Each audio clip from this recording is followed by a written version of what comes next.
नमस्कार दोस्तों, मैं डॉक्टर संदीप बूढ़ी। आज हम बात करेंगे कि हम कैसे पहचानें कि हमें डिप्रेशन हो सकता है।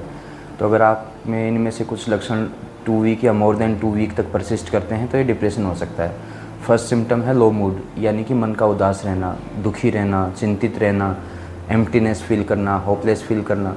सेकंड लक्षण है लॉस ऑफ इंटरेस्ट, जिसे हम एनीडोनिया कहते हैं। एनीडोनिया मीन्स कि जिन चीज़ों में, जिन कामों में आपको पहले इंटरेस्ट आता था, मज़ा आता था, उन कामों में से अब आपकी रुचि हट गई है, आपको कोई आनंद की अनुभूति नहीं हो रही है। थर्ड लक्षण है लो एनर्जी लेवल, यानी कि अकारण बिना किसी फिजिकल एक्टिविटी के भी शरीर का एकदम थका रहना, टूटा टूटा रहना, पूरे बॉडी में जैसे दर्द सा महसूस होना, ऐसा लगना कि दिन भर बिस्तर पे ही लेटे रहें, चलने की भी हिम्मत नहीं है।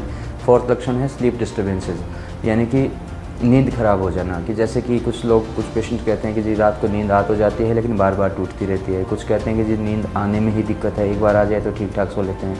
कुछ लोगों में अर्ली मॉर्निंग अवेकनिंग होती है, जैसे कि रात को सो गए लेकिन सुबह जैसे अमूमन 6 बजे उठते थे तो अब 3:30-4 बजे ही नींद खुलने लग गई है। अगला लक्षण है वेट लॉस होना, कि डिप्रेशन के रोगियों में, अधिकांश रोगियों में जो है ना, वेट लॉस का सिम्टम्स में देखने को मिलता है कि 5% या more than 5% of body weight जो है वो लॉस हो जाता है। अगला सिम्टम है unable to concentrate, unable to focus in things, कि ऐसे लगेगा कि जैसे फॉरगेटफुलनेस आ गई है, याददाश्त कमज़ोर हो गई है, चीज़ें भूल जाते हैं, पढ़ाई में या जो रोज़मर्रा के काम हैं उनमें फोकस नहीं कर पा रहे हैं।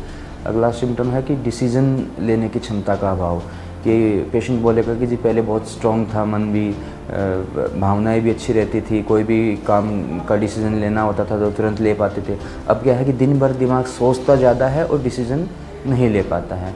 और अगर ये सारे लक्षण अत्यधिक बढ़ जाते हैं, कई दिनों तक रहते हैं, तो कुछ लोगों में सुसाइडल थॉट्स भी आने लग जाते हैं, यानी कि होपलेसनेस फील होगी, वर्थलेसनेस फील होगी, लगेगा कि जीवन व्यर्थ है, मर जाना ही बेहतर है, हम किसी लायक नहीं हैं, कोई हमारी हेल्प नहीं कर सकता, हम भी कुछ नहीं कर पाएंगे, हमसे कुछ नहीं हो पाएगा। इस प्रकार के नेगेटिव विचार आने लग जाते हैं। तो अगर आप में इनमें से कुछ सिम्टम्स या अधिकांशतः सिम्टम्स अगर आप में हैं तो आप डिप्रेशन से ग्रसित हैं। इसके लिए आपको अपने नज़दीकी साइकेट्रिस्ट से अपॉइंटमेंट लेना चाहिए, अपने सारे विचारों और समस्याओं को डिस्कस करना चाहिए और उसका प्रॉपर ट्रीटमेंट लेना चाहिए। Thank you.